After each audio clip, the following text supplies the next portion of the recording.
কিন্তু আমরা দেখলাম যে রাজনৈতিক সরকার দায়িত্বে আসার সাথে সাথে যেখানে জনগণের ভোটে নির্বাচিত জনপ্রতিনিধিদের থাকার কথা সেখানে তারা তাদের দলীয় বিভিন্ন সময় বঞ্চিত কিংবা নির্বাচনে হেরে যাওয়া প্রার্থীদেরকে এক ধরনের সেখানে প্রাইস পোস্টিং করলেন এবং 6টি সিটি কর্পোরেশনের প্রশাসক হিসেবে নিয়োগ দিলেন। আমরা মনে করি এটা এই যে নতুন বাংলাদেশের কথা আমরা সবসময় বলি তার সেখানে গণতন্ত্রের জন্য হুমকি স্বরূপ। এবং আমরা মনে করি যে দীর্ঘ 1.5 বছরেরও বেশি সময় ধরে স্থানীয় সরকার প্রতিষ্ঠানগুলো জনপ্রতিনিধি শূন্য, খুব দ্রুত সময়ের মধ্যে টাইমলাইনটা আমাদেরকে দিবে, দেশের জনগণকে দিবে যে কোন কোন সময়ের মধ্যে, যেহেতু কয়েকটি ধাপে স্থানীয় সরকার নির্বাচন হয়, সিটি কর্পোরেশন, পৌরসভা, জেলা, উপজেলা, ইউনিয়ন পরিষদ, এই পুরো টাইমলাইনটা রূপরেখাটা আমরা দাবি করছি। এবং আমরা দেখেছি যে প্রশাসক নিয়োগ দেওয়ার ক্ষেত্রেও সেখানে স্বচ্ছতার অভাব রয়েছে, সেখানে নির্দিষ্ট ভাবে মেয়াদ উল্লেখ করা নেই। সেখানে প্রজ্ঞাপনটি দেখে মনে হচ্ছে যে আমৃত্যু হয়তো তার প্রশাসক থাকবেন এইভাবেই সেখানে লেখা আছে, অথচ সরকারি যে কোনো চুক্তিভিত্তিক নিয়োগের ক্ষেত্রে কিন্তু সময় সীমাটা উল্লেখ করা গুরুত্বপূর্ণ, 6 মাস, 1 বছর, 2 বছর। স্বাভাবিকভাবে আমরা এই প্রক্রিয়াতে দেখে থাকি সরকারের চুক্তিভিত্তিক নিয়োগগুলো হয়ে থাকে।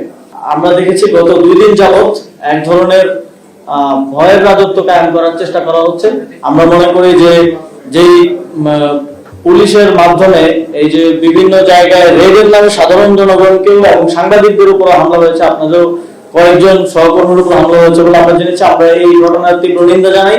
আমরা মনে করি সরকার এটার মাধ্যমে জনগণকে এক ধরনের ভয়ের মধ্যে রাখতে চাচ্ছে, একটা ভয়ের মেসেজিং তারা করতে চাচ্ছে।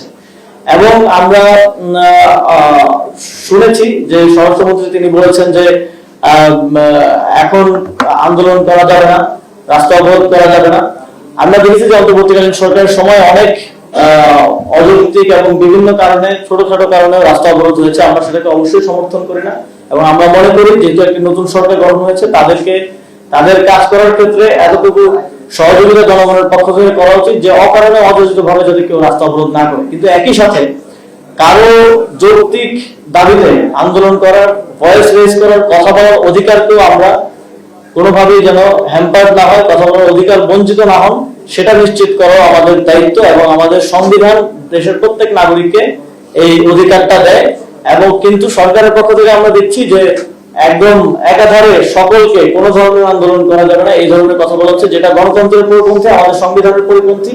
এবং আমরা এই ধরনের অ্যাপ্রোচ আগে সরকারের সময় দেখেছি যে বিরোধী দলমত যে কোনো কিছু নিয়ে নামলেই দলমত নির্বিশেষে সেটার উপর দমন পীড়ন চালানো হতো। তো আমরা সরকারের প্রতি আহ্বান জানাবো এই জনগণকে বিভিন্ন রেডের নামে হয়রানি করা এবং এই সাংবাদিকদের উপর হামলা, সাধারণ জনগণের উপর হামলা, মারধর অকারণে যথেচ্ছভাবে করা, এইগুলো থেকে এগুলো বন্ধ করতে হবে। এবং আমরা জানি যে প্রত্যেকটি থানায় কিন্তু ইনফরমেশন আছে যে কারা মাদকের কারবারি করে, কারা চুরি করে, কারা ছিনতাই করে।